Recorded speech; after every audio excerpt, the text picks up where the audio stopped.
Di nama Tuhan, Shalom. Ya, ada yang berbeda hari ini ya. Saya pakai kacamata karena memang sudah tidak bisa lihat jauh karena minusnya 1,75.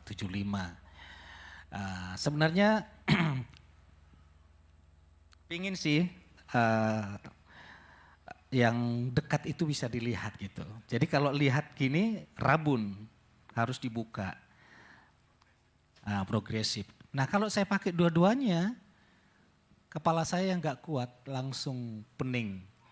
Jadi kacamata ini membuat yang jauh mendekat, yang dekat menjauh. Karena yang dekat nggak bisa dilihat. Oke, kita melihat firman Tuhan sesuai dengan tema dari gereja keluarga Kristus untuk mengupas Injil Markus. Saya diberikan panduan ayat firman Tuhan dari Markus 1 ayat yang pertama sampai yang ke-11. Jadi saya fokus di sana. Injil Markus ditulis oleh Markus sendiri atau Yohanes Markus. Ternyata Markus ini pernah ditolak oleh Rasul Paulus. Karena mengundurkan diri ketika misi pelayanan bersama Paulus dan Barnabas. Setelah ditinggalkan beberapa waktu kemudian, Markus mau ikut kembali lalu ditolak oleh Rasul Paulus. Rasul Paulus rasul yang paling radikal dalam menyampaikan Injil anugerah. Tapi rasul yang paling kaku dan tidak memberikan kesempatan kedua bagi Markus. Langsung kalau sekali mengkhianati, jangan kembali lagi pelayanan bersama-sama dengan saya, kata Rasul Paulus. Berbeda dengan Barnabas, Barnabas memberikan kesempatan yang kedua. Tidak apa-apa, alasannya kan pulang ke Yerusalem mungkin ada pergumulan keluarga atau istri atau orang tuanya yang sakit. Tapi bagi Paulus tidak. Barnabas dengan Paulus tidak bersependapat soal Markus. Akhirnya terjadi perdebatan di sana. Pisahlah Barnabas dan Barnabas dan Paulus gara-gara Markus ini. Lalu diambil oleh Rasul Petrus. Jadi Rasul Petrus ini menjadi bapak rohaninya Markus. Dia mendidik. Jadi semua isi Injil Markus itu semua dikonfirmasi oleh Rasul Petrus.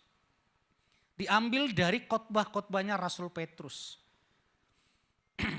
Jadi apa yang ditulis di Injil Markus itu semuanya adalah dari sumbernya Rasul Petrus. Jadi sangat diterima dari sumbernya, bukan dari orang lain. Boleh dikata Markus ini sebagai jurutul atau juru tulisnya Rasul Paulus. Tapi lihat, kegagalan yang dilakukan oleh Markus itu dapat diperbaiki.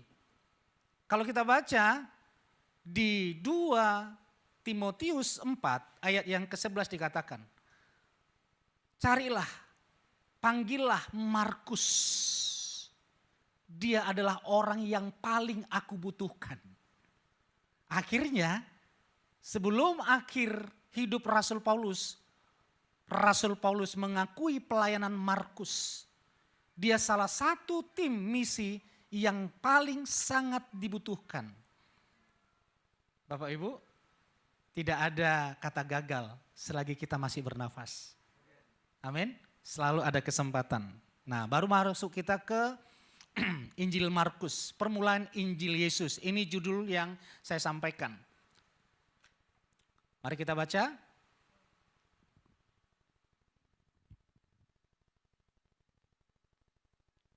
Oke, 1, 2, 3. Permulaan Injil Yesus Kristus Putra Elohim. Kalau saya mengambil terjemahan YMB, kalau terjemahan LAI itu anak Allah. Kalau IMB Putra Elohim. Kalau bahasa Ibrani bin Elohim. Lihat, Injil Markus dimulai dari pernyataan bahwa Yesus adalah putra Elohim. Injil Markus tidak langsung menyampaikan pelayanan Yesus Kristus. Injil Markus tidak memulai dari mujizat-mujizat. Injil Markus dimulai dari penjelasan siapa itu Yesus. Bapak Ibu, saya buka dulu karena mengganggu melihat yang dekat. Saya taruh sini aja ya. Tapi kalau saya pakai, wajahnya Pak Petrus bersinar. Jelas. Oke.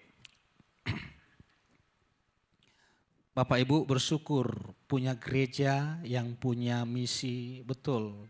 Dari tema ini membuat saya tertantang untuk membahas ini. Karena dipatok harus dari ayat ini ke ayat ini. Tidak boleh yang lain. Kalau ada suara Tuhan, pernyataan Tuhan yang lain, tolong ini dibahas. Wih, keras Bapak Ibu. Itu tertulis.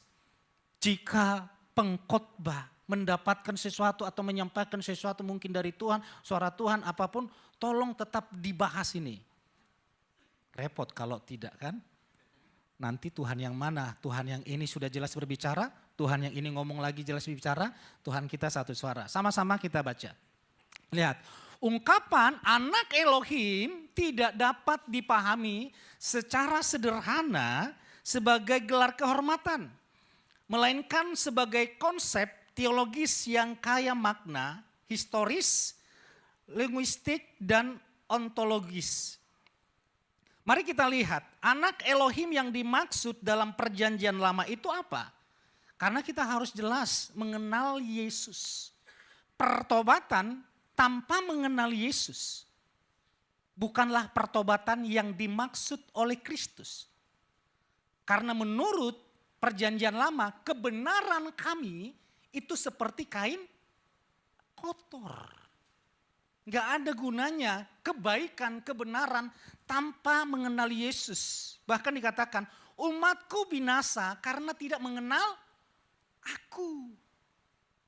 Jadi kekristenan itu berbicara tentang bagaimana kita mengenal Kristus. Salah mengenal Yesus maka akan terlihat buahnya juga. Benar mengenal Yesus maka akan melihat buahnya yang benar itu. Kita lihat dari dimensi Ibrani di PL, perjanjian lama. Ungkapan bin Elohim, jadi anak Elohim, itu bahasa Ibraninya bin Elohim, digunakan dalam berbagai konteks seperti penyebutan Israel sebagai umat pilihan, raja yang diurapi, maupun makhluk surgawi. Penggunaan ini menunjukkan bahwa anak dapat merujuk pada relasi, perjanjian, dan otoritas yang diberikan Elohim. Lihat di Keluaran 4 ayat yang kedua dikatakan seperti ini. Lalu Tuhan berfirman kepadanya, apakah yang ada di tanganmu? Ia menjawab, tongkat. Saya lompat ya. Tongkat, engkau akan berkata kepada Firaun, beginilah Tuhan berfirman, Israel adalah anakku, anakku yang sulung. Lalu di Mazmur 2 ayat yang ke-7, aku akan menyatakan ketetapan Tuhan. Dia berkata kepadaku, engkau adalah putraku. Pada hari ini aku telah memperanakkan engkau. Jadi anak Elohim itu berhubungan dengan Mesias. Yang diurapi, yang dinanti-nantikan oleh orang Israel. Karena itu Yesus pernah bertanya kepada murid-muridnya, menurut orang lain siapakah aku ini?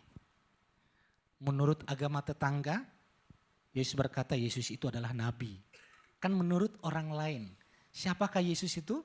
Menurut orang lain Yesus itu adalah Yohanes Pembaptis yang bangkit.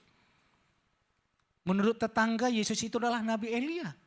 Menurut orang lain Yesus itu adalah Yeremia. Tapi Yesus berkata kepada murid-muridnya dan kepada jemaat gereja keluarga Kristus, siapakah Yesus itu? Kita berkata Yesus adalah Mesias. Tapi ada yang unik di sana. Setelah pernyataan Yesus adalah Mesias, Yesus memberikan pujian. Sesungguhnya Petrus, jemaat GKK, engkau mengakui Yesus adalah Mesias, itu bukan pernyataan dari orang lain. Tapi Bapa sendiri yang menyingkapkannya kepada kita. Tapi di ayat yang ke-20, Yesus berkata, tapi jangan engkau memberitahukan kepada siapapun bahwa aku adalah Mesias. Aneh kan? Kalau Bapak Ibu ikutin aneh. Yesus berkata siapa aku ini? Sudah benar pernyataan kita adalah Yesus adalah Mesias. Lalu Yesus berkata jangan sampaikan kepada siapapun bahwa aku adalah Mesias. Karena apa? Karena pengenalan mereka tentang Yesus itu masih terbatas. Mereka menganggap Yesus Mesias sebagai penyelamat bangsa Israel saja yang membebaskan bangsa Israel dari penjajahan Romawi. Mesias yang mereka maksud, Mesias yang bertindak seperti Raja Daud bertindak. Yang diurapi, yang dipakai Tuhan menjadi raja membebaskan bangsa Israel. Bukan itu. Karena itu di ayat selanjutnya Yesus berkata, anak manusia akan menderita, akan disiksa, akan disalibkan. Lalu Rasul Petrus berkata, tidak boleh ditarik Yesus. Tidak boleh. Siapa yang menyentuh Yesus, saya orang pertama yang akan menghadapinya. Pemahaman Mesias tanpa salib itu adalah pemahaman yang salah. Mesias harus dipahami dari karya salib Yesus. Karena melalui karya salib Yesuslah ada penyelamatan, ada penebusan, ada jaminan tanpa mengenal karya salib Yesus. Maka pengenalan kita tentang Yesus itu belum lengkap. Karena itu berbicara tentang anak Elohim dari perjanjian lama, dia adalah Mesias. Dari perjanjian baru kita lihat dalam bahasa Yunani perjanjian baru. Anak Elohim itu ditulis huios tau theo. Sebagai huios tau theo maknanya menjadi lebih spesifik. Istilah huios tidak hanya menyiratkan status atau fungsi, tetapi menunjukkan pada relasi yang bersifat unik dan mendalam, yang berkaitan dengan asal-usul dan partisipasi dalam hakikat ilahi. Jadi anak Elohim itu berbicara tentang kesetaraannya Yesus dengan Bapa di surga. Lalu kita akan melihat implikasi doktrin Yesus anak Elohim secara ontologis, tadi ini sudah saya sampaikan, atau ilmu filsafat yang berhubungan dengan hakikat hidup, itu ontologis. Yesus dipahami memiliki kodrat ilahi. Lalu secara relasional, Yesus berada dalam hubungan unik dengan Elohim sebagai Bapa. Secara soteriologis, doktrin keselamatan, otoritas ilahinya menjadi dasar keselamatan manusia. Dan secara hermeneutik, nah kita belajar hermeneutik atau ilmu menafsirkan, kalau kita membaca perjanjian lama, karena kita sudah mengenal Yesus Kristus, maka perjanjian lama harus kembali dibaca dalam terang Kristus. Setiap kita membaca perjanjian lama, harus dapat kita lihat Kristus di situ di mana. Karena mulai dari Kejadian sampai Wahyu, kitab kita itu berbicara tentang pribadi Yesus. Kita baca Kejadian, kita baca Keluaran, Imamat, Ulangan, Bilangan, Hakim-Hakim. Setiap kitab harus kita bisa menemukan Kristus di mana di sana. Jika kita belum bisa menemukan Yesus di mana, Kristus di mana, maka kita belum bisa memahami karya Yesus di dalam kitab itu. Karena mulai dari Taman Eden, Bapa di surga sudah memberitahukan tentang Kristus, tentang Yesus. Keturunanmu akan meremukkan kepala si ular. Oh, kita melihat Kristus mulai dari penciptaan, Kristus, Yesus, Sang Mesias sudah diberitahukan. Oh, di sini posisi Yesus. Lalu di Keluaran terjadi anak domba Paskah disembelih, lalu darahnya dioleskan ke tiang pintu sehingga malaikat maut tidak tinggal, tidak hinggap, tidak menyentuh rumah yang ada darah anak domba itu. Oh, itulah Kristus. Itu menggambarkan Yesus adalah darah anak domba yang menghapus dosa manusia sehingga kematian kekal tidak dapat menyentuh keluarga kita. Amin. Jadi kita sudah mulai memahami. Oh, di Kejadian di sini Kristusnya. Di Keluaran di sini Kristusnya.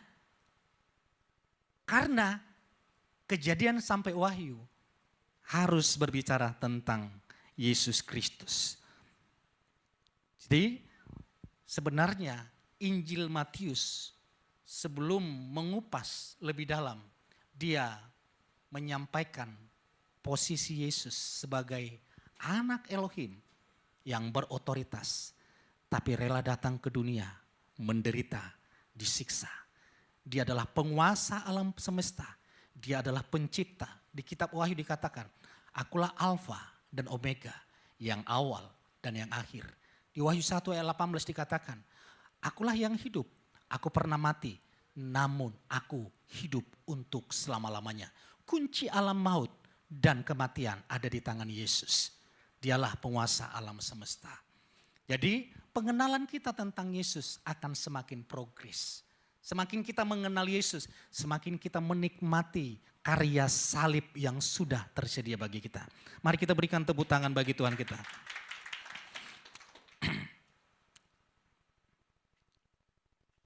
Ayat selanjutnya, sama-sama, 1, 2, 3. Seperti telah tertulis oleh Nabi Yesaya, lihatlah aku mengutus utusanku sebelum dirimu yang akan mempersiapkan jalanmu. Ada suara yang berseru di padang gurun, persiapkanlah jalan bagi Tuhan. Luruskanlah jalan bagi Dia. Terus ayat yang keempat, Yohanes Pembaptis tampil di padang gurun dan memberitakan baptisan pertobatan untuk pengampunan atas dosa. Seluruh penduduk Yudea dan Yerusalem datang kepadanya, mereka mengakui dosa-dosa mereka dan dibaptis olehnya.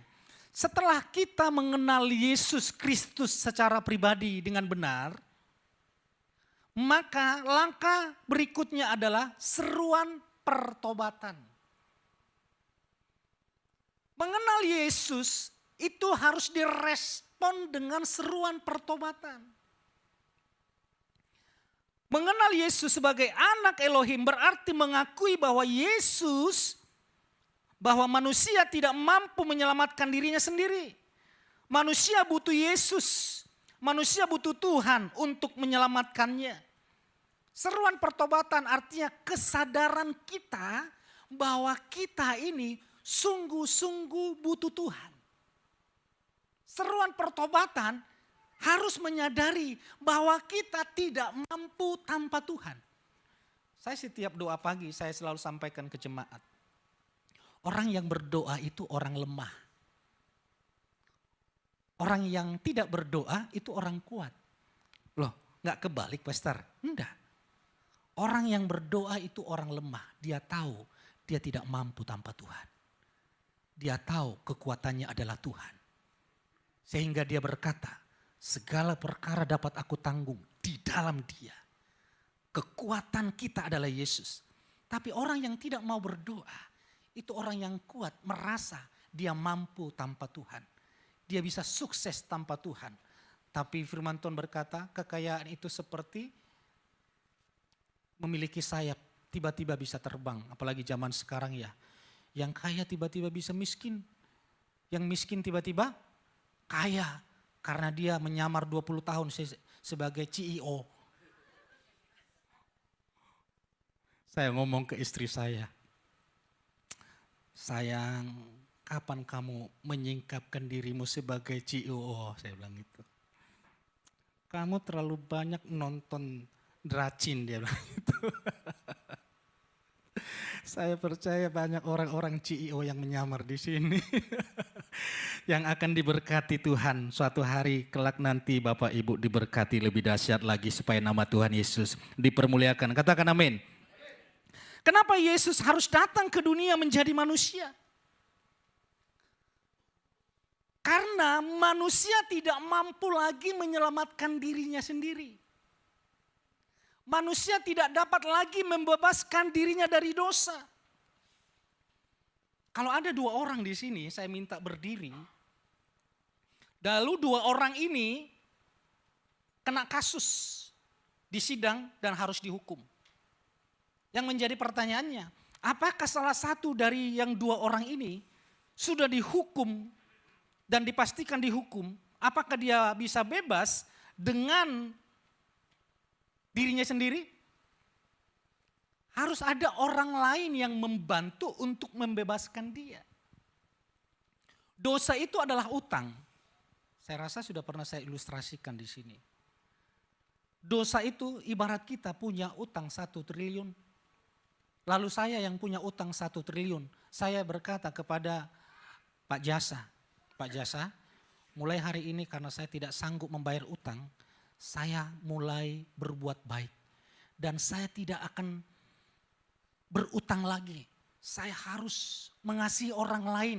Saya akan membantu orang lain. Saya harus menjaga sikap saya. Menurut Pak Jasa, baik gak itu? Baik. Apakah dengan demikian utang saya yang 1 triliun sudah lunas? Tidak. Kita boleh berbuat baik, itu baik. Kita boleh beramal, itu baik.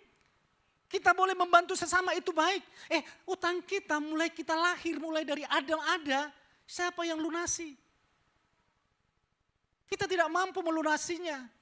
Oleh karena itulah Yesus datang ke dunia sebagai anak, disebut sebagai anak Elohim karena prosesnya harus lahir. Jadi seruan pertobatan itu adalah seruan di mana kita butuh Tuhan. Gereja GKK butuh Tuhan. Pernikahan Bapak Ibu butuh Tuhan.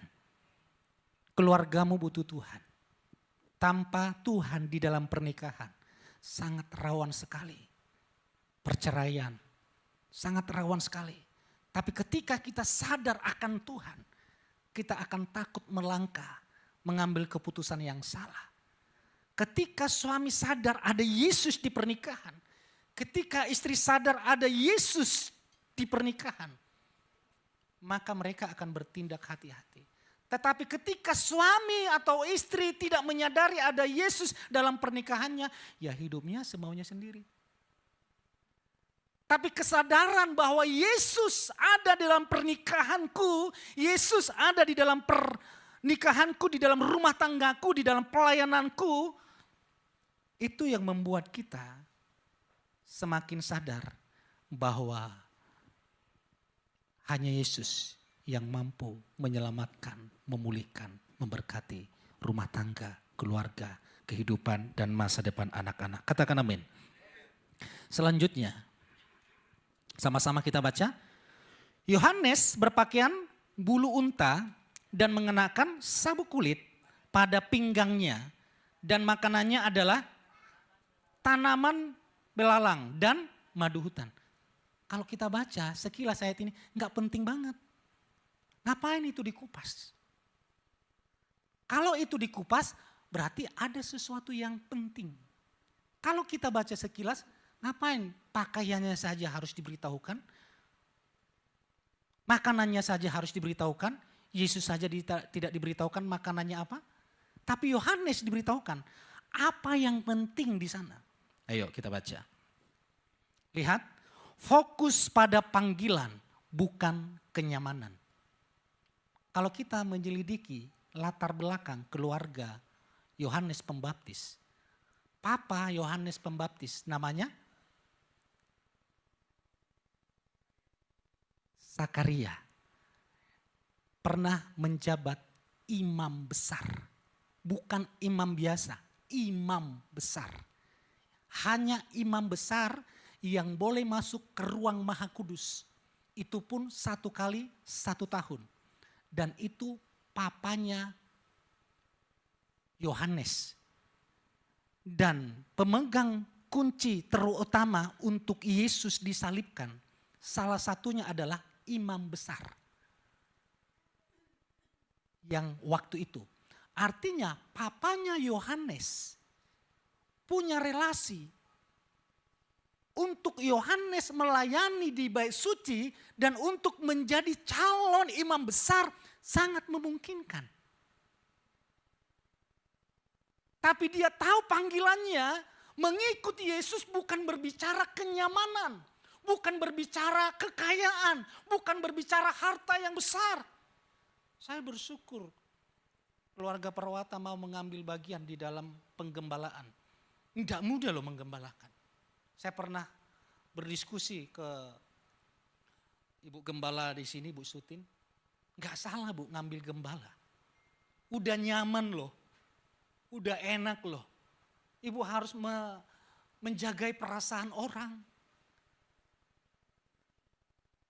Tapi kalau kita mau mengambil pelayanan yang sederhana ini, memperhatikan orang lain karena kita tahu hidup di dalam Yesus itu bukan berbicara hidup di dalam kelimpahan berkat atau kenyamanan. Berkat itu bonus, bukan tujuan hidup. Katakan amin. Yohanes Pembaptis melihat bahwa panggilan hidupnya adalah membuka jalan bagi Yesus. Dia merintis di padang gurun, bukan di bait suci. Kalau dia melayani di bait suci, pasti ada fasilitas rumah. Kalau zaman sekarang ada mobil ya Pak ya. Saya pernah ditanya tahun 2014, saya menghadap ke Sinode, saya mau merintis. Hah? Kamu merintis? Karena dilihat latar belakang, tidak punya keluarga yang mendukung, tidak punya nama yang mendukung. Gini saja, kamu jadi full timer, terserah pilih di mana. Mau full timer di Malang, Makassar, Palangkaraya itu gede-gede. Itu sekali ibadah bisa 2.000, 3.000 sampai 5.000 orang sekali ibadah. Kalau minggu itu 4 kali ibadah. Wah kalau saya di sana jadi full timernya, kayaknya terjamin ya Pak ya. Enggak mikirin biaya sekolah anak-anak.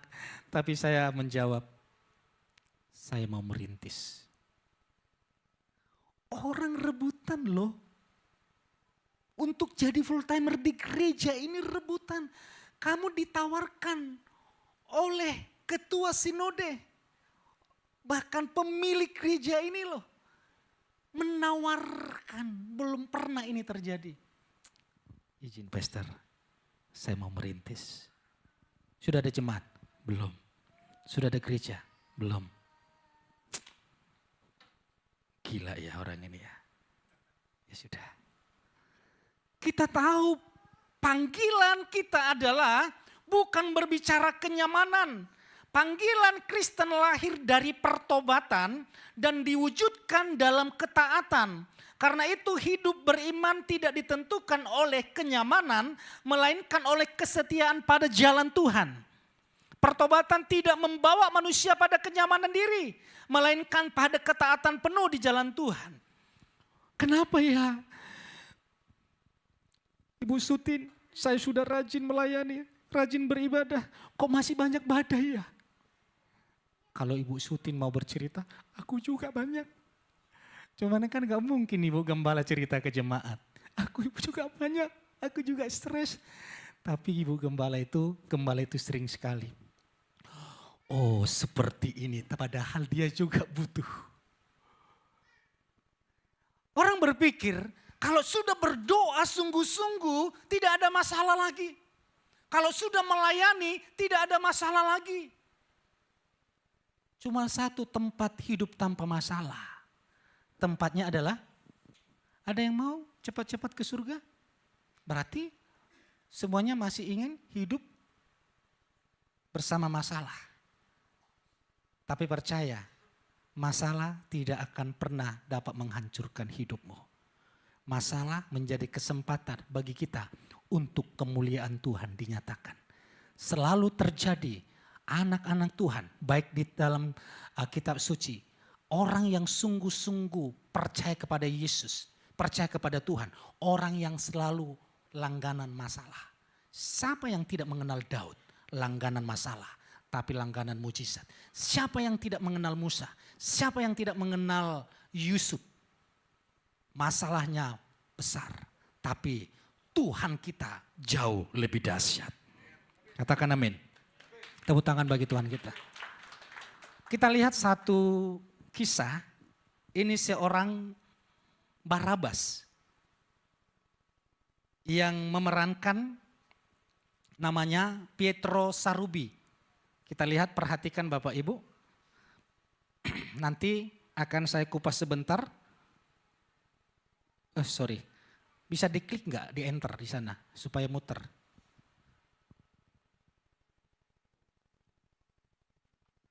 Nggak bisa ya, cuman gambar aja ya ini ya.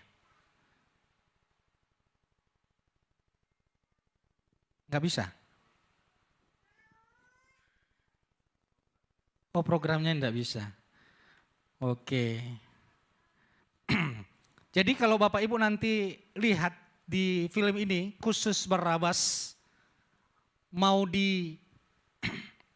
bersama Yesus, lalu Herodes berkata, siapa yang engkau pilih? Barabas atau Yesus? Barabas atau Yesua? Orang-orang menyerukan Barabas, salibkan Yesus, bebaskan Barabas. Siapa itu Barabas? Penjahat besar. Ternyata yang memerankan Barabas ini seorang ateis. Tidak mengenal Tuhan. Lalu setelah dia dibebaskan, dia berpapasan dengan Yesus. Ketika dia berpapasan dengan Yesus, contohnya seperti ini. Saya berpapasan dengan Pak Frankie. Sudah jalan. Tapi di film itu, dia berpapasan, lalu dia toleh lagi. Dia lihat lagi. Di skenario, tidak ada catatan kalau Barabas itu melihat atau menoleh ke Yesus itu sampai 2 kali. Hanya 1 kali langsung jalan, harus ketat peraturannya. Tapi menurut bukunya Barabas dikatakan seperti ini. Tatapan pertama saya melihat Yesus itu sesuai dengan skenario. Tapi tatapan kedua ada dorongan yang menarik saya untuk melihat mata pemeran Yesus saat itu. Dan saya melihat mata pemeran Yesus itu bukan matanya. Tapi saya melihat mata Tuhan Sang Pencipta yang penuh kasih. Dan melalui tatapan itu saya seorang ateis langsung berubah. Bukan berubah untuk dia diberkati. Dia berubah, ternyata di dunia ini ada Tuhan. Sehingga dia bersaksi dan di dalam buku De Baraba e Yesu, dari Barabas ke Yesus, bertobat oleh sebuah tatapan. Dia mulai memberitakan Injil. Dia mulai melayani Tuhan. Dari seorang ateis, Bapak Ibu bisa nanti baca kisahnya, sangat memberkati. Hanya dengan tatapan. Dia bertobat. Jangan sampai sudah ribuan kali kita sudah dikhotbahi tidak bertobat. Barabas hanya tatapan. Dia bertobat dan melayani Tuhan Yesus. Dan gereja GKK adalah gereja yang penuh dengan pertobatan dan kasih Tuhan. Amin. Ayat yang terakhir. Sama-sama kita baca. Pada waktu itu Yesus datang dari Nazaret di Galilea dan dibaptis oleh Yohanes di Sungai Yordan. Segera sesudah keluar dari air, dia melihat langit terbuka dan Roh Kudus yang bagaikan merpati turun ke atasnya, lalu suatu suara datang dari langit. Engkaulah putraku yang terkasih, kepadamu aku berkenan. Dari sini kita melihat gambaran Yesus. Yesus merendahkan diri. Yesus mengidentifikasikan diri dengan manusia berdosa. Yesus berada di antrian baptisan. Dia dibaptis di kolam baptis yang sama. Tidak ada yang spesial. Dia ikut bersama-sama dengan orang yang berdosa. Dia ikut merasakan antrian. Kalau kita nggak boleh lagi antri. Marah tuh. Kemarin Senin saya lagi marahin stafnya BCA. Karena saya sudah 1 jam antri. Kok dipanggil orang lain. Oke lah kalau prioritas memang itu bagiannya. Ini bukan prioritas. Lalu saya ngomong ke petugasnya. Ini enggak berdasarkan antrian. Oh iya Pak berdasarkan. Ini kok yang dipanggil ini kok nyerobot semua. Iya Pak dari sini enggak ada. Kamu bisa kerja enggak? Saya bilang gitu. Kita ini ikut antrian loh, taat antrian loh. Kamu merendahkan orang-orang di sini loh, saya bilang gitu. Siap Pak diulangi? Bukan tidak diulangi lagi, perbaiki sistemnya. Siapa? Istri saya langsung ngomong, Papa tegas juga ya, tapi jangan ketegasan ini dibawa ke rumah, trauma saya nanti. Yesus merendahkan diri, ikut antrian, lalu dibaptis di kolam yang sama. Jika kolam itu kotor, ya disitulah di sungai yang sama. Jika sungai itu kotor di situ, dia merendahkan diri.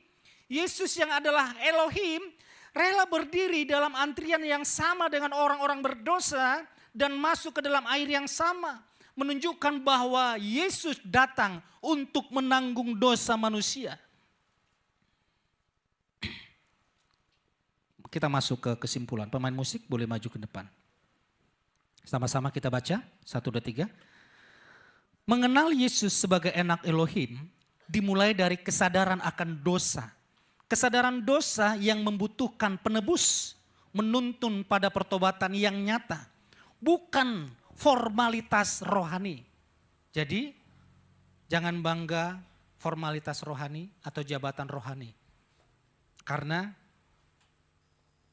jabatan rasul juga dipakai oleh iblis untuk menjual Yesus. Pertobatan sejati menghasilkan pembaharuan hidup sehari-hari. Cara berpikir diperbarui, sikap hati diubahkan, perilaku mencerminkan Kristus. Coba lihat kiri kanan, ada Kristus di wajahnya. Amin. Ada Kristus di wajahnya. Katakan ada Yesus. Main musik apa? Worshiper boleh maju ke depan.